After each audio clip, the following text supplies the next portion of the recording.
है, आता है, क्रोध भी आता है, आंसू भी आते हैं, रोते भी हैं, क्या करें। पर ये है कि बहुत दिन से ही, बचपन से ही घर में कहती कि मैं तुम्हारे घर नहीं रहूंगी, मुझे तुम डांटती हो, मारती हो, शादी के लिए कहती हो, मुझे अनाथ आश्रम छोड़ दो, मैं कहीं भी जाऊं, मुझे घर से निकाल दो। हमने मंत्र दिया भी नहीं था, ये तो रो रो के आई, फिर इसकी मेहताई सहायता करके आई, बोलो गुरुजी इसको दे दो। मैंने कहा ना मैं नहीं देता अभी इस बच्ची। फिर इसकी माँ ये जिद कर गई, मैं कि चल मैं दे देती। वो मम्मी लोग कभी कभी शादी की बात किया करती थी तो मुझे रोना आता था। मैं इनसे बोलती थी अगर तुमने मेरी शादी की बात की तो मैंने कही कि कुआं तालाब कहीं भी, मैंने कि मैं अपनी जान दे दूंगी, ये चीज़ है। मैंने कि मुझे शादी नहीं करनी, मैंने कि ज़्यादा वो करूँ, मैं अनाथ आश्रम में मुझे छोड़ दो, मैं वहाँ रहने के लिए तैयार हूँ, पर मैंने कि मुझे शादी नहीं करनी। अरे मैं तो ये सोच रहा हूँ कि हर माँ की कोख से कोई ना कोई व्यक्ति ऐसा जन्म ले कि इस संसार का उद्धार हो जाए।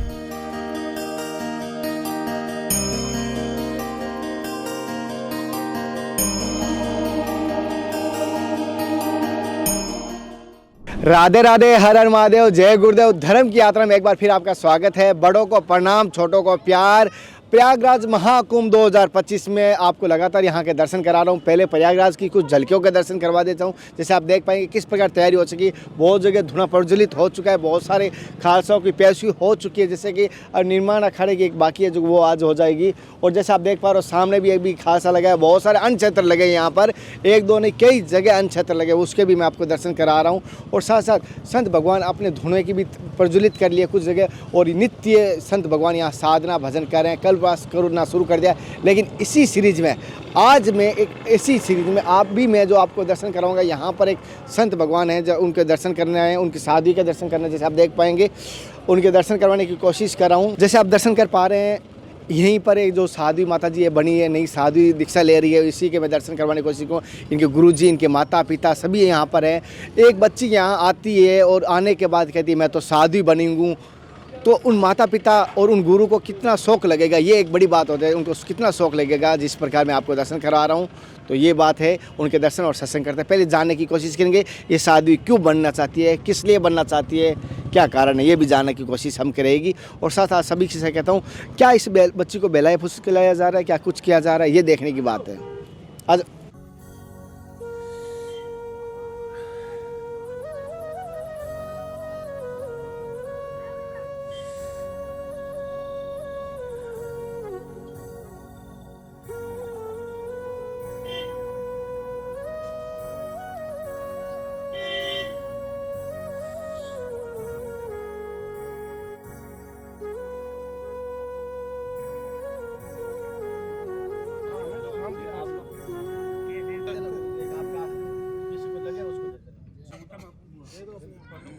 ये एक बूंद अभी, एक बूंद इसमें अभी डालो और 2 मिनट में आराम।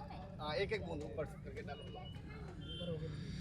ऐसे उल्टे। साथियों, जैसे गौरी गिरी जी के हम माता पिता से आपको दर्शन करा, और ये बाल साध्वी बन रही है और माता और पिता दोनों साथ में है, और यहाँ कुंभ में भी आए हुए हैं। हालांकि माता पिता का कितना हृदय खुश है या कितना दर्द होता है, माँ तो होती माँ ही है, पिता का फिर भी ठोस इसलिए बोला जाता है कि पिता के मन में आंखों में आंसू नहीं दिखाई देते किसी को भी, क्योंकि पिता कभी आंखों में आंसू लाते, लेकिन माँ थोड़ी दिखा देती है। लेकिन पिता का जो ठोस होता है, इसलिए वजह से लोगों को लगता है पिता प्यार नहीं करता, लेकिन माँ तो पेट देख सकती है, पिता छाएं देखता है। माँ अभी का भूख देख सकती है, पिता भविष्य देखता है। ये मैं अपने ऊपर कह रहा हूँ, बाकी तो सभी का अपने अपने विचार, अपनी अपनी धारणा होती है। जैसे कि पहले तो आपका शुभ नाम क्या है? मेरा नाम शुभ नाम संदीप सिंह धाकरे। संदीप जी, जैसे कि आपकी बच्ची ने साध्वी का बनने के जिक्र किया, जब आपके कानों में पहले बात पहुंची तो आपके मुख से क्या शब्द निकला था? नहीं, मैंने अपने अंदर सोचा कि पढ़ाने लिखाने की उस हिसाब से मैं पढ़ा रहा लिखा रहा था, सब कुछ कर रहा था। पर मेरी बच्ची की मतलब है क्या 3 साल से ही मुझे खुद मतलब है क्या, मैं तो एक अज्ञानी आदमी हूँ, मेरी बच्ची को खुद ही मतलब है क्या माँ ने इसे इस रूप के लिए दिया था। अच्छा। मैं इस देवी का मतलब भी है क्या वो करता हूँ कि इसकी कोख से ये बच्ची जन्मी थी। जैसे इसके भावना से, इसके भाव में तो है क्या माँ 3 साल से ही विराजमान है। एक बात आप पुरुष हो, मैं भी पुरुष हूँ, हमारी भी बच्ची है। एक मन की बात बताता हूँ, सभी समझ पाएंगे, माँ पिता समझ पाएंगे, आप भी समझ पाएंगे। जैसे एक पिता होता है कि लड़का तो कहीं पर भी जाके रह सकता है, रात को कहीं पर भी सो सकता है, तो एक लड़की है, अपनी पुत्री है, नाम तो अपना ही रहेगा, कुल का रहेगा। अगर ऐसा मन में नहीं आया कभी समाज की नज़रों में जा रही है, किस प्रकार रहेगी, किस प्रकार नहीं, क्या व्यवस्था होगी बच्ची के लिए? बच्ची ने तो भी जिद कर लिया, बच्ची तो लॉलीपॉप की जिद कर लिया, ब्लेड मांगेगी जिद कर लेती है, बच्ची तो कुछ भी जिद कर सकती है। वो जिद नहीं है, ये तो अरे मैं तो ये सोच रहा हूँ कि हर माँ की कोख से कोई ना कोई व्यक्ति ऐसा जन्म ले कि इस संसार का उद्धार हो जाए। आप भावुक बहुत हो, क्यों ऐसा? क्या भावुक बहुत होते हो आप बहुत जल्दी? नहीं। मैं भी ऐसा शुरू से ही मतलब है क्या, मैं तो हम लोग जन्मे ही इसलिए हैं। अच्छा, आप करते क्या काम हो? मेरा पेठे का कारखाना है, फैक्ट्री है, और वही मैं काम करता हूँ। तो आपके भाई, आपके पिता ने, जैसे आपके रिश्तेदारों ने जब ये साधु बनने की विचार रखा आपके आगे, तो समाज ने क्या कहा इस बात को? और समाज को तो मतलब है क्या, देखो माँ बाप सभी मतलब है क्या मना करते हैं, पर वो तो ऊपर से विधि का विधान ही इसी हिसाब से है। अच्छा, विधि का विधान ही इसी हिसाब से है। और इनकी मैया भी हमारे साथ है, थोड़ा सा हम इनसे भी बात जैसे कि आप माँ हो, कहना नहीं चाहिए, आप तो स्त्री हो, मेरी बात समझ पाएंगे, मैं एक पिता हूँ तो मैं अपनी समझ पाऊंगा। जैसे 300 दिन की बात नहीं, कभी 7 दिन ऐसे भी आते हैं, हर चीज़ अकेली कैसे रह पाएगी, कैसे सेवा कर पाएगी, ये कैसे? तो आपको सबसे पहले ये साधु बनने की बात आपको बोली होगी, क्योंकि पिता के पास तो लेट पहुँचते, क्योंकि बीच में पहली माँ के पास आती है। कोई भी बात हम भी आज भी कोई होती है, माँ के पास पहले बोलेंगे फिर पिता को बोलेंगे। तो सबसे पहले मुझे विश्वास है कि आपको बोला होगा, तो उस समय आपको क्या बोला और आपने क्या बोला, वो वार्ता थोड़ी जानना चाहता हूँ। बच्ची को हम लाए कुंभ में, तो बच्ची ने यहाँ पे बोला कि मैं गुरु के साथ महामंडलेश्वर बनना चाहती हूँ। गुरु कह रहे हैं, मैंने कहा जो आपके गुरु कहें, जो आपकी आत्मा कहे वो करो। हमारे मुख से यही निकला है दोनों लोगों से। हाँ, हमने कहा बहुत अच्छी बात है, हमारी कोई ज़बरदस्ती नहीं है, ना कोई दबाव है, बच्ची की आत्मा जो कहे वो बन जाए। और ये आपको पता है संत बनने के बाद आपका भी पिंडदान कर देगी ये? हाँ ये जी आपको पता है? जी, फिर आपका कोई रिश्ता नहीं रहेगा? कोई रिश्ता नहीं रहेगा। फिर अफसोस मन में नहीं आता? मेरे तो भी तो हाँ आता है, क्रोध भी आता है, आंसू भी आते हैं, रोते भी हैं, क्या करें, पर ये है कि उसकी इच्छा, हम क्या कर सकते हैं, जो ऊपर वाले ने यही बनाया हो। अच्छा, हाँ, जैसे मेरा नाम रीमा। मैं वो तो महाराज जी मैं जानता हूँ, धन्य क्या, अब इससे कहूँगा इन कुल को ताड़ दिया इन्होंने अपने कुल को ताड़ दिया, वो तो बात धन्य है। लेकिन एक चीज, हमारे भाई जो है ना गुजरात में, उन्होंने बहुत रोका, ये साधु क्यों बना रही हो। मैंने कहा मैं क्या कर सकती हूँ, बच्ची तैयार है, उसकी आत्मा जो कह रही है उसको हम क्या कर सकते हैं, ऊपर वाले की उसमें लिखी हुई है, हम उसमें कुछ नहीं कर सकते। अच्छा, हमने ये कहा था। जैसे बहुत दिन से ही बनने के लिए तैयार थी, बहुत दिन से ही, बचपन से ही घर में कहती कि मैं तुम्हारे घर नहीं रहूंगी, मुझे तुम डांटती हो, मारती हो, शादी के लिए कहती हो, मुझे अनाथ आश्रम छोड़ दो, मैं कहीं भी जाऊं, मुझे घर से निकाल दो। आपने ये नहीं समझाया बच्ची आप छोटी हो, घर में भी शादी करके भजन कर लेना, घर में रह जाओ, शादी नहीं करनी है तो घर के अंदर रह जाओ, ये नहीं? नहीं, ये गृहस्थी में ये भजन नहीं होता, ये चीज साध्वी लाइन कुछ अलग चीज होता है, ये पवित्र चीज होती है। हाँ, वो गृहस्थी का वो चीज अलग है, वो चीज उसमें नहीं हो पाता। इस वजह से थोड़ा आत्मा में तसल्ली लाए थे कि हमारी जो बच्ची के जो गुरु है ना, जो हमारी बच्ची के गुरु है ना, वो हमारे थोड़े रिश्तेदार के अपने ही देवर हैं। हाँ, इस वजह से हमारी आत्मा में तसल्ली है कि हमने किसी और को अपनी बच्ची नहीं दिया है। जैसे कि माता जी ने एक बड़ी बात भी कही है, जैसे कि और होती भी है, हर माँ का इच्छा भी रहती है, समाज का सामना भी किया इन माता पिता का। जैसे कि पहले तो मेरी तरफ से, संतों की तरफ से, सभी भक्तों की तरफ से, सभी देखने वाले साधकों की तरफ से आपके चरणों में साक्षात दंडवत प्रणाम स्वीकार। मेरा सौभाग्य है कि आपके और आपके शिष्य के और उनके सह परिवार के दर्शन हुए। ये कहीं ना कहीं मेरे ऊपर गुरु कृपा और आप सभी की कृपा है, तभी संभव है। और बिना ऐसा कुंभ जो 145 साल बाद है, उसमें हम साक्षात बन रहे हैं और हमें दर्शन भी हो रहे हैं और शाही स्नानों के स्नान के दर्शन हो रहे हैं। गुरु जैसे यहाँ बहुत सारे साधक दीक्षा ले रहे हैं, आपके साधक भी दीक्षा ले रहे हैं, आपके शिष्य भी दीक्षा ले रहे हैं, तो जो नए साधक दीक्षा ले रहे हैं उनको आप पहले क्या परखते हो? क्योंकि ऐसा ना हो कि कोई घर से भागा हुआ है, कोई कहते हैं कोई चोट का, कोई लपेट का, कोई 4 प्रकार के बाबा होते हैं, पेट का, लपेट का, जपेट का और ठेठ का। ठेठ का कोई बिरला होता है, बिरला होता है, जैसे ठेठ का कोई बिरला होता है। जैसे हमारी ये बच्ची आई, बच्ची शादी में ऐसे ही हमें, ऐसे आप बच्चापन के? हाँ, मैं 3 साल का हूँ। 3 साल की उम्र में बाबा? ये छोटी कटा ली थी यहाँ इलाहाबाद के कुंभ में आकर। अच्छा, इसी प्रयागराज सन 98 का कुंभ किया था हरिद्वार का पहला। इसे ठेठ का साधु का। गुरु महाराज की शरण में आए थे, 3 साल के आए थे, अपनी इच्छा से आए थे। ऐसे ही तो गुरु महाराज की कृपा थे। तो 3 ऐसे ही बाबा 4 प्रकार के होते हैं, लपेट का, झपेट का, पेट का। अब 4 प्रकार से साधु अपना अपना पालन, जिसको परमात्मा ने परीक्षा में, जैसे अब दीक्षा में तुमने कहा कि अभी शिष्य बनने आता है, उसकी क्या परीक्षा लेते हो? अब कुपात्र होता है तो वो खंडित रह जाता है, और पात्र होता है तो गुरु का लाल बन जाता है। फिर बन गया तो लाल है, और नहीं तो डोले का मारा माल है। गुरुजी ने जैसे कहा ये पात्रता होती है, थोड़ा सा संस्कारों में उठ बैठ से ही पता चल जाता है, कोई बोल चाल से भी पता, संत पहचान सकते हैं उनको, क्योंकि वो उनके मार्ग पे रहते हैं। गुरुजी से आपने जब इनको पहले शरणागति मंत्र दिया, जैसे हमारी एक गुरु पर मंत्र जो ध्रुव जी को दिया था नारद जी ने, 12 मंत्र देकर भद्र करे सब काम, जो ध्रुव को भगवान को प्राप्ति हो गई थी 6 महीने के अंदर, तो वो हमने पहले इसको 12 मंत्र दिया था। हमने मंत्र दिया भी नहीं था, ये तो रो रो के आई, फिर इसकी महताई सहायता करके आई, बोलो गुरुजी इसको दे दो। मैंने कहा ना मैं नहीं देता अभी इसको बच्ची को। फिर इसकी माँ ये जिद करके मैं कि चल मैं दे देता हूँ, बच्चा को मैं प्रसन्न करना, ये भी मैं कि खुश रहेगी। और आपने ऐसा मंत्र दिया कि इन्होंने देखो असली चढ़ गया, अब हम क्या करें? वापस कुंभ नहीं आए, पहले कुंभ में दीक्षा ले ली। अब हम अभी मेला कराने लेकर आए, सच्चाई तो ये है। अच्छा। हम कोई साध्वी कोई बात थी बेटी, ऐसी कोई बात भी नहीं थी, और यहाँ आकर ही सारा इनका दिमाग बदला है। मैं धन्य मानता हूँ अपने आप को। महाराज तो कल भी इनसे कह रहे थे बेटा थारा धन है, कभी भी ले जा सकते। सही बात है। हमारे लिए कोई नहीं, तुम्हारी इच्छा हो तो गुरु शरण में दान करो, नहीं तो बेटा अपनी राह पकड़ो। हमें कोई नहीं, यहाँ तो चेल नहीं, कोई नहीं, यहाँ तो गुरु का लाल होगा तो अपने आप आ जाएगा, उसकी बर्मा ही होगा। गुरुजी कोई जिसने गुरु महाराज ने तारा जोड़कर भेज रखा होगा वो संत बनेगा। संत तो नहीं करने वजह, साधु तो भगवान भेष में जन कितना ब्रह्म घूम रहा है, पर परमात्मा गुरु का लाल कोई ये होता है।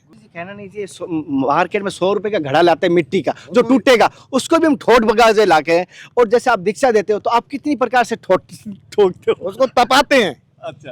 अब तपाते हैं, अब कलयुग है, कलयुग में चेला कम तपते हैं। अब तो घरते भाई खटपट, वो आगे बाबा जी के मठ पर बाबा जी ने यह मंत्र गुरु ने बताया, काम चेला चल दिए तीरथ धाम।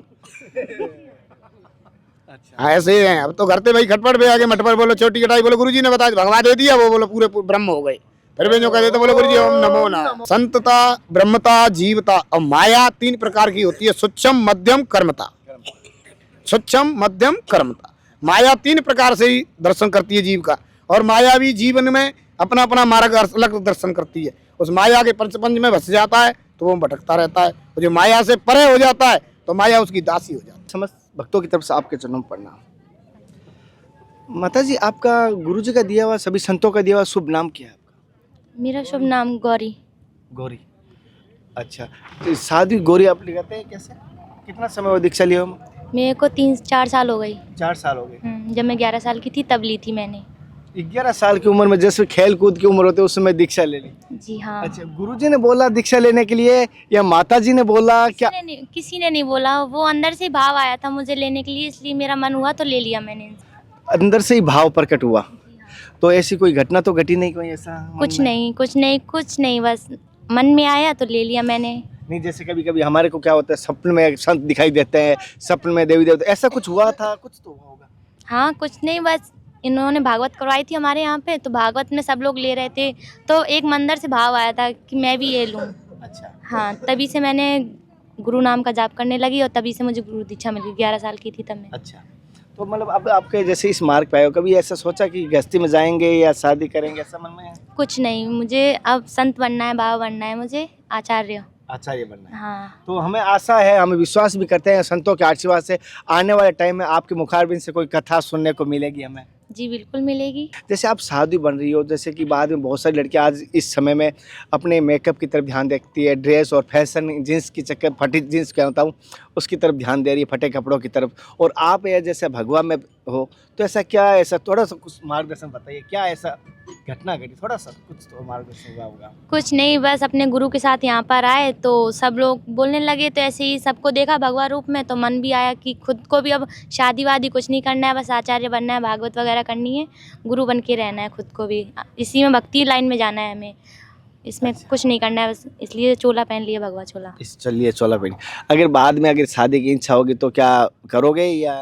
कभी नहीं, ये इच्छा मन में लानी ही नहीं है, कभी आएगी नहीं। इन्होंने कहा लानी नहीं है बड़ी बात है, कभी आएगी भी नहीं। जैसे आज के समाज को देखते हुए आपका क्या संदेश देना चाहोगे बहुत सारे बहनों को? मैं तो बस इतना कहना चाहती हूँ कि जितनी भी बहन भाई हैं सब लोग अपनी अपनी सपोर्ट में रहें, अच्छे से रहें, ना ज़्यादा वो करें, खुल के जिए, मतलब नारी शक्ति रहना चाहिए उनमें, कोई किसी का गलत इस्तेमाल ना करे, इतना बच के रहना चाहिए सबको। और मैया जैसे कि एक बात कहता हूँ, जैसे कोई नज़र का कह नहीं सकते, बहुत सारे बुरी नज़र से देखने वाले होते हैं, बहुत सारे बुरी नज़र से टच करने वाले भी होते हैं। ऐसा कभी आपके जीवन में हुआ? कभी ऐसा कोई किसी ने, लड़के ने कभी किया ऐसा? हाँ, ऐसे तो बहुत लोग हैं, करने वाले करते हैं, पर अपने मन में तो भाई निकलता है कि हाँ भाई हैं, गुरु भाई हैं, भाई हैं सब। तो आपकी ऐसी कोई घटना बताइए जिस समय आपको ऐसा लड़के से सामना करना पड़ा? हाँ, एक था जिससे मतलब कि जिसने उल्टा बोला था, तो मैंने अपने घर वालों से बताई थी, तो पापा ने उसको मारपीट की थी, इतना मारा था कि वो खून वून फेंकने लगा था मुंह से। पापा कभी आपने रोका नहीं? माता पिता ने आपको क्या शादी कर ले, क्या है इसमें भगवा में? लेकिन मेरी बहन माता को बहुत संघर्ष करना पड़ता है। वो मम्मी लोग कभी कभी शादी की बात किया करती थी तो मुझे रोना आता था। मैं इनसे बोलती थी अगर तुमने मेरी शादी की बात की तो मैंने कही कि कुआं तालाब कहीं भी, मैंने कि मैं अपनी जान दे दूंगी, ये चीज़ है। मैंने कि मुझे शादी नहीं करनी, मैंने कि ज़्यादा वो करूँगी, मैं अनाथ आश्रम में मुझे छोड़ दो, मैं वहाँ रहने के लिए तैयार हूँ, पर मैंने कि मुझे शादी नहीं करनी। इसलिए फिर मैंने गुरुजी से कहा तो उन्होंने कहा कि कोई बात नहीं, हम भगवा पहना के तुम्हें वहाँ पे रखेंगे आश्रम में। जैसे कि बहुत सारी अभी नए साधक बन रहे हैं, आपने पंच संस्कार आपके हुए या 16 संस्कार हो चुके हैं आपके? अभी होंगे मेरे। इस साल होंगे। इस साल इनके 16 संस्कार होंगे। तो जैसे कि मैं आपको सभी को बताऊं, पंच संस्कार इनके हुए हैं अभी तक है। 16 संस्कार जो 16 पिंडदान, संस्कार तो पंच होता है लेकिन कहा जाता है 16 जो सो पिंडदान होता है, स्वयं का भी और माता पिताओं का होते हुए भी आपको पिंडदान करना पड़ता है, ये बता दिया गुरुजी ने। हाँ जी, मैं करने को तैयार हूँ खुशी खुशी। फिर किसी से रिश्ता नहीं रहेगा? हाँ, मैंने अभी भी इनसे बोला था कि अब मैं तुम्हारी बेटी नहीं हूँ, अब मैं अपने गुरु की बेटी हूँ। और गुरु कहेंगे मेरा भी पिंडदान कर दो, फिर करेंगे? रियल में गुरुजी अपना पिंडदान करवाएंगे? वो करवाएंगे तब मैं देख लूंगी। गुरु माने जाते हैं गुरुजी?